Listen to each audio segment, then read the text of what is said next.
leen rafetlu ànd bi ngeen ànd ak seen chaîne de télévision di ITV di leen gërëm itam ci li ngeen ñuy déglu ci i rajo 83 ngeen ànd ak seen mbokk Mamadou Sy dina dalal ak jàmm ci seen émission l'invité de la rédaction de dalal ni kii tey jii de Djibril Bèye nekk économiste administrateur des hôpitaux bokk itam ci coalition bii di Diomaye président moom kon nekk suñu gan ni kii tey jii de Djibril Bèye maa ngi lay nuyu. monsieur Sy maa ngi lay fay di la ziar bu baax a baax di nuyu say téléspectateurs képp kuy suivre ITV di nuyu techniciens yi nekk ci gannaaw ak vraiment ñëpp ñi nga xam ne neex dëgg yàlla ñu ngi ñoŋal liggéey bi ngeen di def bu am solo bi pour mën a informer les Sénégalais juste et vrai. ñu nar nag sax ak moom waxtaan ci ponk yu bëri yoo xam ne aju na ci mbirum actualité yi rawatina li nga xam ni moom mooy xew-xew bi fi mujjee am jógee ci assemblée nationale président de la république daal di jébbal li nga xam ne moom mooy recours conseil constitutionnel ñu daal di rejeté nga xam ne moom mooy projet de proposition de loi boobu ñu wax itam ak moom ci li nga xam ne mooy la coalition Diomaye président parti bu bees bi itam jiitu réew mi bëgg a créer waaye itam visite ancien président de la république nga xam ne moom la fi war a tàmbalee aljuma bi ñu jëm. alors Djibril Bèye du côté de la coalition Diomaye président yéen ñi gannaaw bi ngeen wone ni d'accord leen ci li nga xam ne moom mooy projet de loi bi ñu gis ni président de la république moom dafa bàyyi ba lépp yem mu saisir conseil constitutionnel ne lu ñu fa wote dafa contraire la constitution yéen ban jàngat ngeen def ci wàllu boobu. waaw d'abord il faut que ñuy préciser beaucoup de choses xam nga le président Bassirou Diomaye Diakhar Faye quand même mën nañ ko nangul c'est un homme boo xam ne nit ku dal la. nit ku respecter institution yi la. nit ku am ngëm-ngëm ci ay institutions la mooy que le Sénégal est un pays de droit. Oui. donc bi nga xam ne moom ak waa Pastef ñoo ànd ba xeex ba yàlla dogal ñu fal ko mu nekk président de la République il devient le président de tous les Sénégalais et il avait moom mu daal di dëgmal ay réformes moom ci boppam yaa ngi fàttaliku 2024 bi muy wote réforme bi maa ngi fàttaliku kii di Ousmane Sonko dafa waxoon ne waxtaan jaru ko ñoom am nañu majorité ba pare am nañu lépp fii opposition na opposé wu pouvoir na exercer pouvoir am. Oui. waaye président Diomaye amul woon taxawaay boobu dafa woote société civile woo opposition woo toutes les forces vives de la nation. mooy képp ku nekk sénégalais président Bassirou Diomaye woo na la ñu daal di jël waxtaan bi ñu defoon ci taawu Macky Sall ak bi nga xam Macky Sall moo ko santoon suñu papa suñu maam Amadou Makhtar Mbow. ñu koy ñaanal yàlla xare ko àjjana. mu taataan ci liggéey boobu. mu taataan ci li ñu doon wax assise nationale. waaw mu daal di ko jël daal di woote waxtaan ne nañu taataan li gën ci Sénégal biñ ko taataanee ba pare moom ak waa Pastef bi nga xam ne moo doon partem mu waxtaan ak ñoom def lu ñuy wax ay kuréel ak yeneen force vive pour ñu indi ay réformes consolidantes waaw loolu dem ba nekk projet de loi ba président ñongal ko di ko waaja jëmmal premier ministre bi woon bi ko président dàqee pour insuffisance de résultat daal di dugg ci spirale politicien daal di siif doomu jàmbur doom joo jurul mënoo ko ngénte muy révision constitutionnelle waaye mën nañ jàpp ne ba tey sax assemblée mu ngi ci rôle am ndax assemblée rôle am bokk na ci proposer des lois. Oui. loolu kenn bañu ko te dañ koy rafetlu waaye lan la ñu dul rafetlu mooy d'abord nga siif ay projet de révision ñaar nga dem tëju ak ña nga xam ne ñoom nga bokkal parti ngeen waxtaan dëxëñ ci biir loi bi lépp loo xam ne day wàññi doole président lépp loo xam ne day yokk doole assemblée ba assemblée mën a di woo ay magistrat assemblée mën a di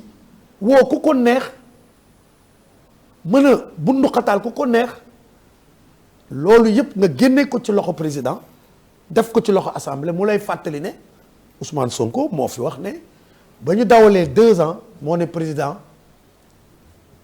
li ñu waxante woon def ko muy lan waaw mooy bëggoon président jox ko nguur gi Sénégal président Bassirou Diomaye xam na ne suñu nguur am na nu ñuy defee dévolution bi am na nu ñu koy joxe kenn du ko joxe ci ay tappale donc moom mënul xaar ba 2029 ñaari weer bi ñu leen falee ci la taxaw commencé xotti war ma président commencé di ko ébranler di ko affaiblir donc révision institutionnelle yooyu mu jël yuq bi nga xam ne suñu régime ci la taxaw mu dindi ko dugal lu ko neex loolu nag ñun opposition boobu sax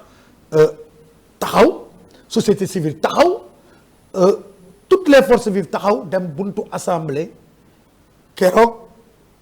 naqarlu ko mais président def li mu war a def clé de voûte des institutions dugal na recours boo xam ne teg na ko ci yoon conseil constitutionnel saytu na ko nee na Ousmane Sonko li nga def yëpp tegoo ko ci yoon li nga def yëpp du renforcer état de droit dàq na li nga xam ne ñoom moom la ñu bëggoon def mais dañ ñëwoon ñoom promesse de campagne la woon maanaam président de la république moom dafa am promesse de campagne yoo xam ni bu muy dem élection loolu la jaayoon askan wi ñoom loolu lañ bëggoon matérialiser ñu wax ni sax président dafa dellu ginnaaw ci promesse yoo xam ni tey nii woon na ko. waaw mais moom ñaari at ngi nii mooy premier ministre dem na campagne électorale sénégalais yi jox ko majorité assemblée. waaw mu ne leen majorité bi jomaay laa koy wutal bañ ko joxee daf ko jël di ko dóor ci jomaay ndax moom dañ ko fal ñaari weer liggéeyagul dara lu mu dig sénégalais yi moom muy xalaat 2029 ñëpp ne président Diomaye kii de 2029 lay xalaat mu ne nañ ne jàkk sama fauteuil je veux un premier ministre fort jox ko tous les pouvoirs Ousmane Sonko ci boppam wax ne moo nommé gouvernement réew mi commencé dugg ci crise financière boo xam ne moom ci waxam ci làmminam ci ñàkk xam-xamam moo taxaw mu ne Sénégal dafa am dette cachée réew mi nekk ci crise financière ak économique président Diomaye terewul la nga xam ne nguur yëpp ñu ngi ko daan def mooy financer électricité bi ba du yokku subvention à l'énergie subvention des produits alimentaires taxaw na ci li mu ci mën ci conditions yu jafe waaw kooku xanaa bu génnee ci gouvernement même pas une semaine mu buruxlu dugg assemblée nga xam ne dafa def forcing dafa def coup d'état institutionnel léegi nag mu jël assemblée boobu ne waaye président la ñu waxante woon nañ ko def 2024 ba tey lu tax Ousmane Sonko dugalul woon ces réformes là donc du ay ngëm-ngëm yu mu am li mu am mooy li mu def assemblée bu mu demee assemblée El Malick Ndiaye delloo ma sama place El Malick Ndiaye démissionné jox ko place waaw non waxin la parce que moom pouvoir moo ko ñor donc lépp lu mu wax te jëmul ci moom gëmu ko je pense que Sénégal dañu war a weesu contexte bi nekk ci politique politicienne il y a des priorités qui nous interpellent loolu la ko président Diomaye wax mooy la mise en œuvre de la vision 2050 mooy de forts investissements pour faire face à l'emploi des jeunes de forts investissements pour ñoŋal l'offre de soins de santé de forts investissements pour que njàng mi gën a baax waaye moom bi mu toggee ba tey ci politique politicienne rek la nekk. léegi am na beneen laaj boo xam ni moom premier ministre dégg nga ko kàddu yi mu yëkkati Touba Mbacké ni bu fekkee ni gouvernement bi nga xam ne Alamine Lo moo ko jiitee deful wala boo tegul tànkam fi nga xam ni moom la bàyyee primature mooy wàllu négociation des contrats ak yeneen ak yeneen ne sax ñoom dàquñu ba def li nga xam ne moom mooy motion de censure tudd na ko ñetti yoon sax su ma jumul loolu yéen boo leen ko déggee doo leen ci am tiitaange. non duñ ci am tiitaange moom dafa nërmel primature Alamine Lo mu ngi nekk di redresser primature c'est ça la réalité parce que moom c'est un homme incompétent kenn mënu fi wax lu mu fi réaliser quand il vous parle de contrat renégocié mais il a créé un pseudo-cabinet autour de lui dans son bureau à la primature négocier d'une manière opaque ci lëndëm la négocier suñu la jéem a renégocier suñuy contrat renégocier wul benn contrat pour le Sénégal ma jàmbalang la koy wax ci biir renégociation ci opacité boobu la ma jàmbal wax ne Indien yi jox nañ ko 6 milliards kenn déggul mu weddi ko fii renégociation contrat presque daanaka amu fi. donc Ousmane Sonko li muy wax récupéré na yaakaar teranga li muy wax non yaakaar teranga demeewul noonu. ñooñu dañoo dugg dem ba ca biir seeni engagement yi ñu jëloon mënuñu def investissement yi ils se sont retirés donc c'est archi faux c'est pas une renégociation je me porte en faux et je regarde les Sénégalais pour wax leen ne. loolu ñuy wax du ay waxu kasaw la maintenant. damay rappeler balaa may dugg ci Al Amine xam nga les réformes consolidantes là dama la wax ne président Bassirou Diomaye il est d'accord de ces réformes yi du débat indi na CENI pour mu yor saytu élection loolu engagement bu président Bassirou Diomaye amoon la ak Sénégalais yi. def na ko ci réforme indi na réformer justice ay engagement la président def na ko bulletin unique ay def na ko waaye jël fal yu renforcer pouvoiru assemblée président Diomaye d'accord na ci. waaye doo wàññi pouvoiru Diomaye pour renforcer pouvoiru assemblée. mënuloo jël nga ne assemblée de moo war a fal premier ministre Ousmane Sonko. mën naa seede ne monsieur Sy dégg nga mu wax ko. waaw léegi nag mu jël bëgg a dooleel premier ministre boobu ci kaw président mooy le premier ministre ak le président ñooy définir la politique de la nation mais loolu dafay indi instabilité. Donc, les réformes, nous sommes tous d'accord. Oui. Il faut réformer ce pays. Le président Diomaye, tous les engagements qu'il a pris vis-à-vis des Sénégalais, il est prêt à le faire. Mais on n'a pas besoin de dire réformer, de pour def ko say réforme bopp. Maintenant, Al Amin Lo, Ousmane Sonko,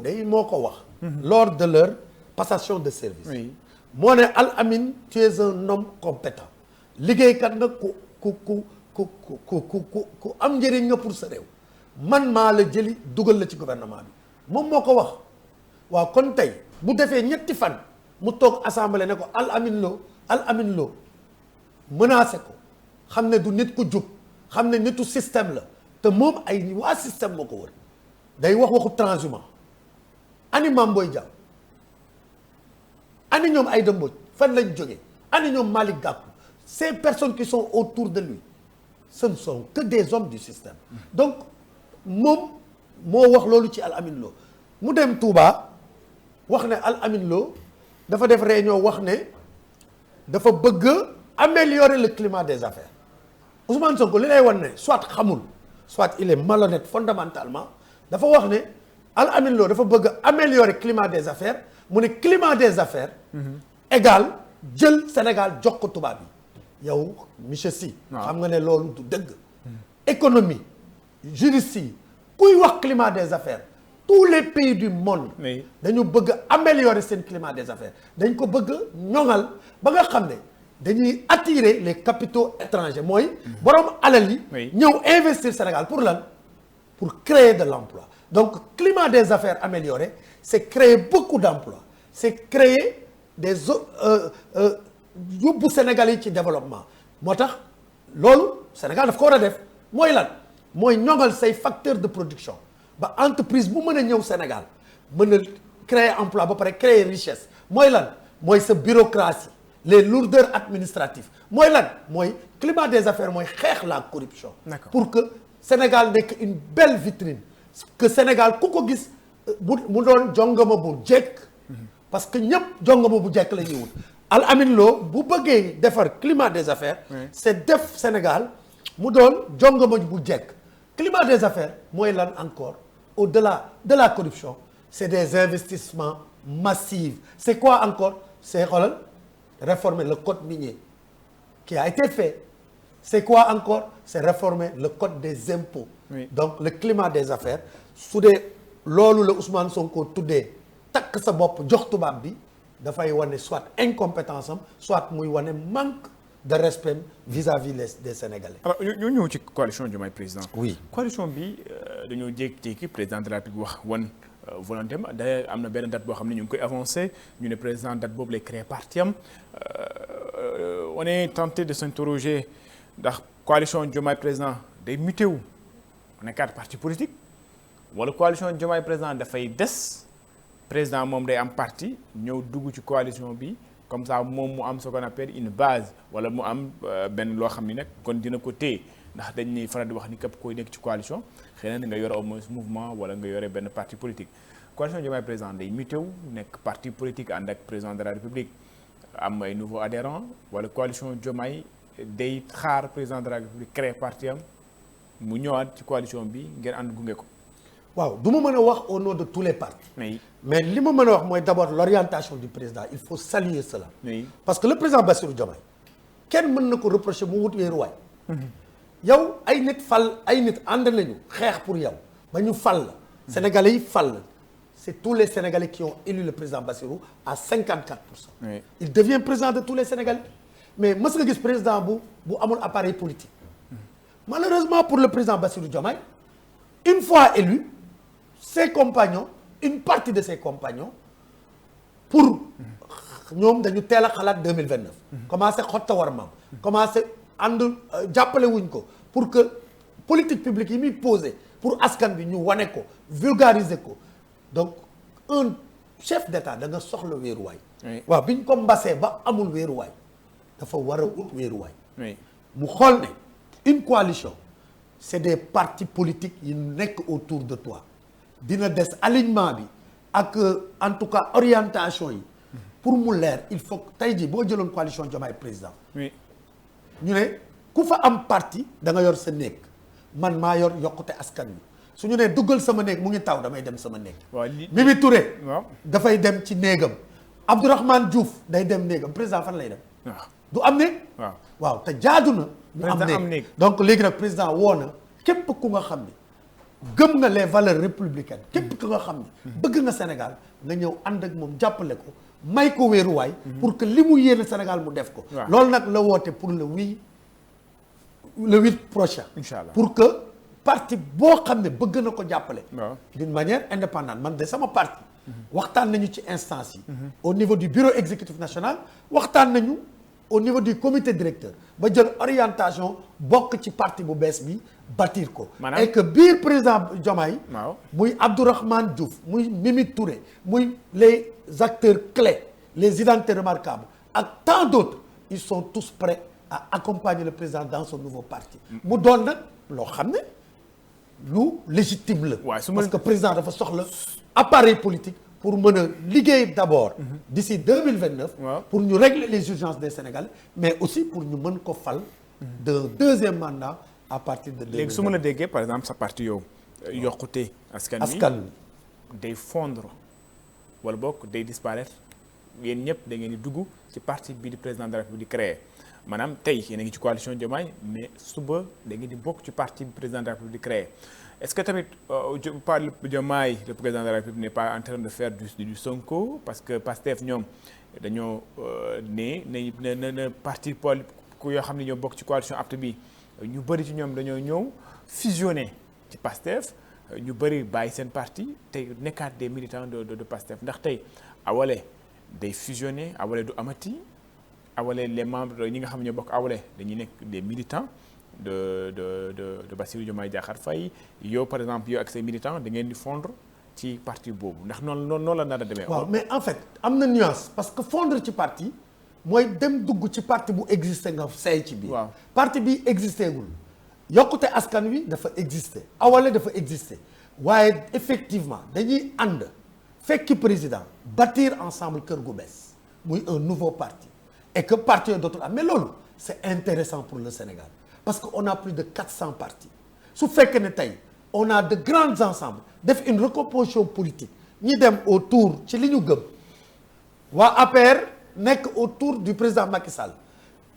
président Bassirou Diomaye mën na en tout cas ci li ma gëm bâtir une large majorité autour de lui boo xam ne le PDS bi nga xam ne jàppale woon na ko dina ci ñëw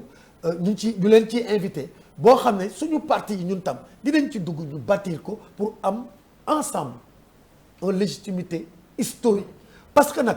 il s'agit de se battre pour la République contre qui contre la mise un projet de mettre un parti État gis nga monsieur Ousmane Sonko ci li nga ma wax ni dafa am solo Sénégalais yi jóg xool xàmmee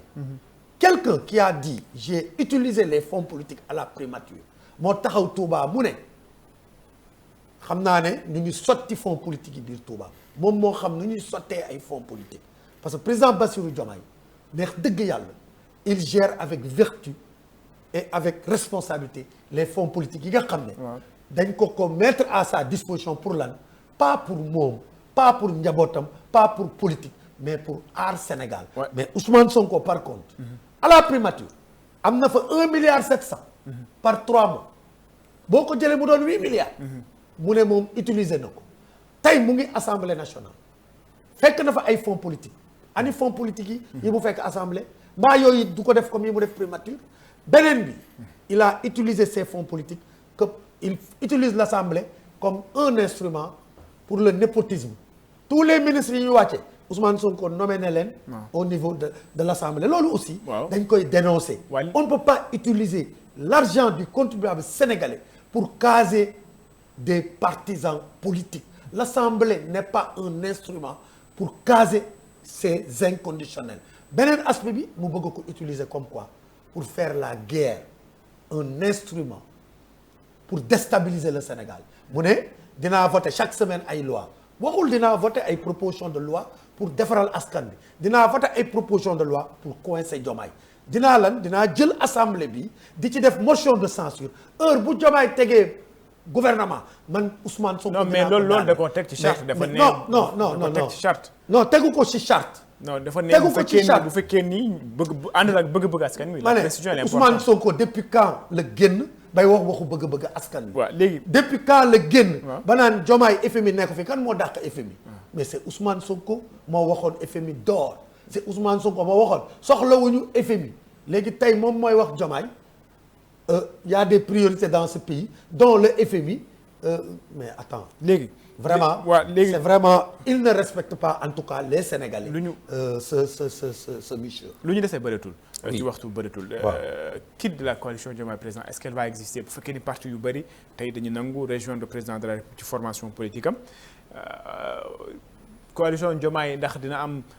ñenn ñoo xam ni kon duñu rejoindre parti bi mais dañuy des ci coalition bi wala on va plus parler de la coalition mais on va plutôt parler du parti du président de la République. oui le président va en tout cas mettre en place une large majorité autour de lui à travers le parti que nous allons mettre en œuvre. Et la coalition ça va permettre une très bonne recomposition politique et clarifier le débat politique. Maintenant une fois après parce que tous les partis composants de la coalition Diomaye sont libres man nee naa damay bokk ci parti bu bees bi Abdourahmane wax na ko mais am na ñeneen certainement ñoo xam ne dañuy bëgg a garder seen entité parti mais bu boobaa y aura certainement une autre coalition qui sera mise en place autour du président mais dont l'épine dorsale sera le parti du président Bassirou Diomaye Faye. D'accord léegi ñu jeexale ko ak lii très rapidement li nga xam ni moom mooy l'ancien président de la République Macky Sall il est attendu à Dakar li nga xam ni moom mooy